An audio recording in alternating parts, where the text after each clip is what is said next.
Imaginen por un segundo que en este momento despierten una nación que se transforma mágicamente de la noche a la mañana.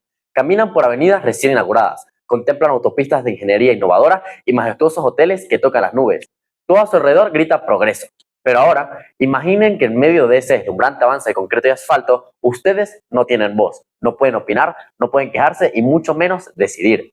Esa fue la paradójica y dolorosa realidad de Venezuela en la década de 1950. Hoy vamos a desglosar la dictadura del general Marcos Pérez Jiménez, un periodo de nuestra historia marcado por el choque brutal entre un vertiginoso salto hacia la modernidad material y un oscuro retroceso en nuestras libertades.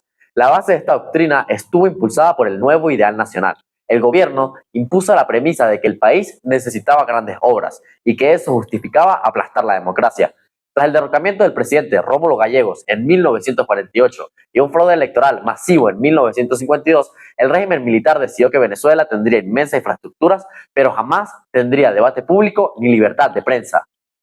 Pero mantener esa brillante vitrina de prosperidad ante el mundo exigía un precio altísimo que se pagaba en la sombra. El desarrollo material era en realidad una cortina de humo diseñada para ocultar el terror.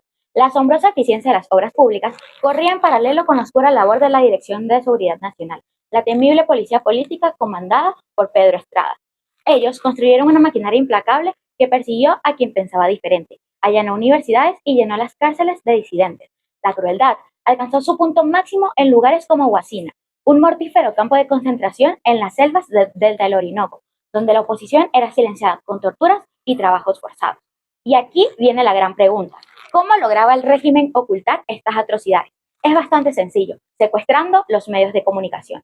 La dictadura institucionalizó la censura, creando en 1949 la Junta de Examen de Prensa, un tribunal liderado por Vitelio Reyes, un hombre temido en las redacciones por su famoso lápiz rojo. En este contexto, informar se transformó en un acto de riesgo. La prensa dejó de ser un espacio libre para convertirse en un territorio vigilado. Entre los medios más influyentes del país se encontraba El Nacional, fundado en 1943. Para entonces, el periódico ya era reconocido por su línea editorial crítica, su apertura al debate público y su defensa de valores democráticos. Estas características lo convirtieron en un actor clave dentro de la vida política y cultural venezolana, pero también en un objetivo constante del régimen. La pregunta central que atraviesa esta historia es clara: ¿qué significa ejercer el periodismo en un país que intenta silenciarte? Aquí comienza nuestro conflicto principal, la confrontación entre un medio que busca informar y un Estado que prohíbe la crítica. Ese lápiz rojo del que hablamos decidía lo que ustedes leerían cada mañana. Los periódicos debían enviar sus artículos a los censores en la madrugada.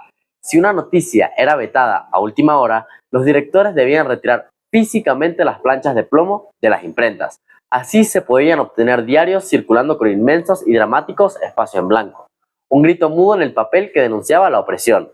Pero si hay algo que los dictadores no pueden censurar, es el ingenio y la creatividad de las personas. En medio del miedo, el venezolano recurrió al humor. La radio de la época transmitía un pegajoso comercial de una manteca llamada Los Tres Cochinitos. Inmediatamente, la sociedad caraqueña empezó a usar este nombre en estricto secreto para burlarse del triunvirato militar gobernante: Delgado Chalbaud, Pérez Jiménez y Llovera Páez. Esta burla detonó un fascinante episodio de rebeldía. El 20 de abril de 1950, el diario El Nacional cubría la solemne inauguración del Estadio Olímpico de la UCB, burlando todos los controles. Un valiente cronista logró infiltrar dentro de la noticia oficial una frase en letras mayúsculas que decía: presentes estaban los tres cochinitos de la Junta. Esa sola línea hizo que prácticamente se cayera el Palacio de Miraflores. Aquel atrevimiento desató la furia absoluta de la dictadura.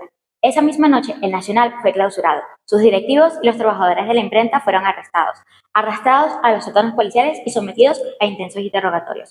Buscaban desesperadamente al culpable, pero chocaron contra un muro inquebrantable de lealtad gremial.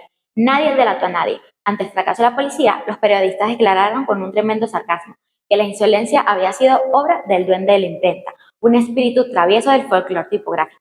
Aunque la excusa trancó la investigación, el régimen no perdonó. El diario estuvo cerrado por más de una semana y sus dueños fueron amenazados con la cárcel indefinida. El objetivo de la censura era crear un país sordo y mudo, pero ese silencio forzado terminaría, irónicamente, cavando la tumba del propio dictador.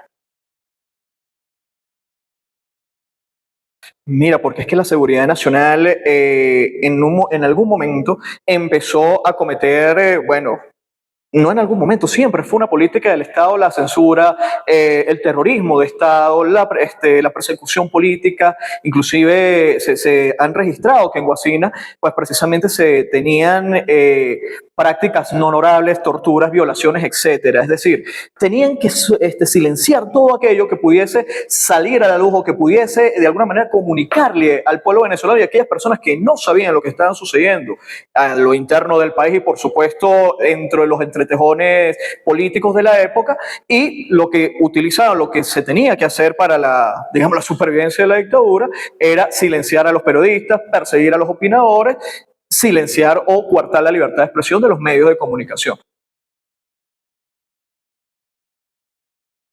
Es la capacidad de poder transmitir con eficiencia un mensaje a la ciudadanía. Si un liderazgo, un político o alguna organización no puede transmitir qué es eso que quiere hacer, qué es eso que ve necesario para la sociedad venezolana, no va a tener ningún tipo de rédito. Y lo que puede hacer es que se desvirtúe aquello que están impulsando desde el partido, desde el movimiento estudiantil, desde los liderazgos a veces solamente pensantes, y que hoy se torna en un ejercicio sumamente importante, puesto que ya la comunicación ha mutado. Ya no solamente está la televisión y la radio, sino que ahora tenemos las redes sociales, y entender su funcionamiento, saber cómo comunicar en ellas y utilizar esa herramienta para poder impulsar ideas es fundamental para cualquier liderazgo o para cualquier proyecto político en la actualidad.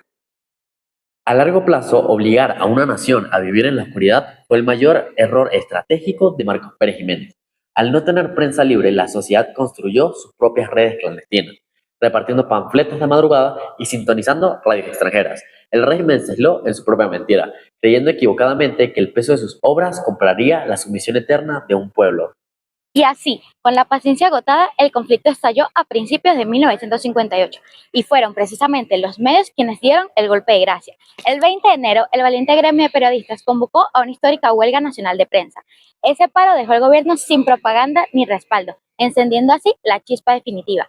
3 días después, el 23 de enero, Marcos Pérez Jiménez huyó del país, dejando una reflexión cuanto menos curiosa.